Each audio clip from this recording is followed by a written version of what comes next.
龙小小入阵之后，直接催动血脉之力融入阵法之中，所有阵法皆涌入血脉之力，散发金色光芒，霸道非常。隐隐间还有龙吟浮现。见状，楚风捏动法诀，下一刻，无数道金色光柱如箭矢一般自阵法射出，似暴雨一般落入那封印之物中。但看似杂乱无章的覆盖攻势，实则是有序而发，将那封印之物呈现出的地图做出了改变。很快，那封印之物出现道裂痕，下一刻轰的一声，四分五裂。但在封印之物碎裂的同时，天际之上出现耀眼光芒，不知何物封锁了这片天地。只是很快，那光芒便消散而去，就像是从未出现过一般。同时，封印之物也是消失，没有留下一点气息。楚风成功了吗？淡淡的声音在楚风耳边响彻。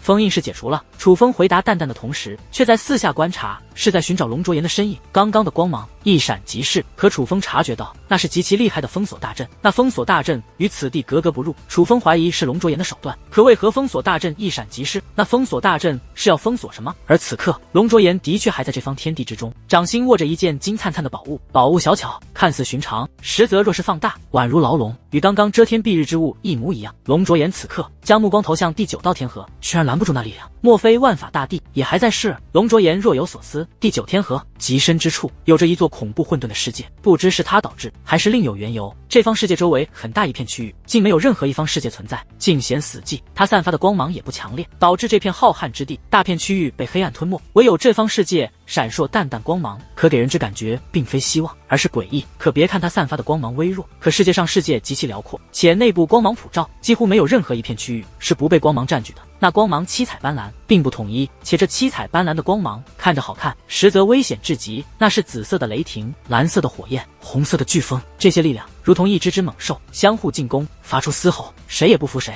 因为他们都散发着可以轻而易举毁灭一方世界的毁灭性力量。倘若真有踏入必亡之处，此地便极其符合。不出意外，这方世界内也几乎看不到半点生机，没有任何植物动物能在这方世界生存，连修武者也不敢踏足此地。可偏偏这方世界内有着一个人，那是一个身穿青袍，留着一头雪白长发的中年男子。他盘坐在世界之中，闭目修炼，那些恐怖的力量尽管相互扑杀，但都会避开他。忽然，似有无形的大风进入这方世界一般，所有力量都被压制，但也是瞬息之事，甚至常人根本无法察觉，因为那无形之物以不可思议的速度进入了青袍男子体内。这一刻，青袍男子也是猛然睁开眼眸，历尽沧桑的眼眸之中涌现出难以置信。他旋即再度闭上眼眸，查探身体，再度睁开眼眸时，神色平静了许多，转而被一抹喜悦取代。想不到龙息一族竟能做到这件事，看来那片被压制的修武界仍有了得的后生出现啊！青袍男子发出感慨。可忽然，青袍男子将目光投向天空，他目光瞬息之间便穿透世界，极远的星空也看得清清楚楚。他的目光中，一个极其巨大的妖物踏空而行，每迈出一步都足以跨越无数世界。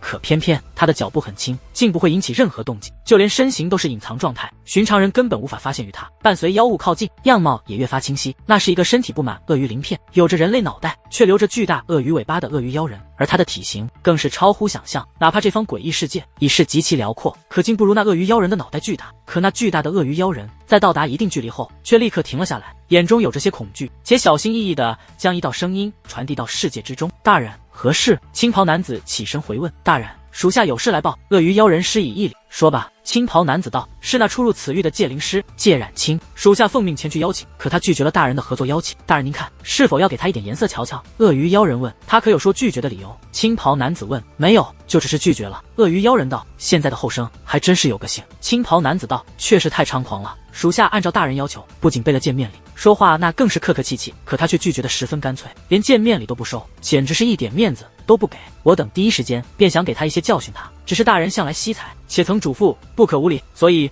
属下才来询问大人想法。鳄鱼妖人道，罢了。青袍男子摆了摆手，就这样罢了。大人，您不是说他的结界之术非同一般，若能与您所用，必将使得您的实力大增？鳄鱼妖人问。是，若要为我所用，确实能增强我的实力，我很需要他的结界之术，可既然不愿意，那便先算了，以后再说吧。青袍男子道，大人，您真是脾气太好了，他不给您面子，您居然都不生气，以您的身份就这样算了。鳄鱼妖人道，太古混沌族的事你可知晓？青袍男子问。知道，那太古混沌族的太上长老之前打伤了属下，属下还想纠结弟兄去讨个说法呢，只是不知他们得罪了谁，竟在一夜之间被灭族了。那诡异的青色火焰吞没了整片星域，至今还在烧着呢，没人能够熄灭。有人判断那是某位具有特殊血脉的高手，也有人说那是结界阵法，是极其厉害的界灵大师所为，但属下去看过，那火焰真实存在，没有一点结界气息，不像是结界之术，应该是具有特殊血脉的修武者。鳄鱼妖人道：继续看过，那你觉得那青色火焰落在你的身上，你能承受否？青袍男子问。火焰覆盖星域，可热量却远不止星域。晚辈虽皮糙肉厚，可却也相隔极远观望，若真落入其中，怕也要被烧成飞灰了。鳄鱼妖人尴尬的挠了挠头，旋即又补充道：定然是极其了得的大人物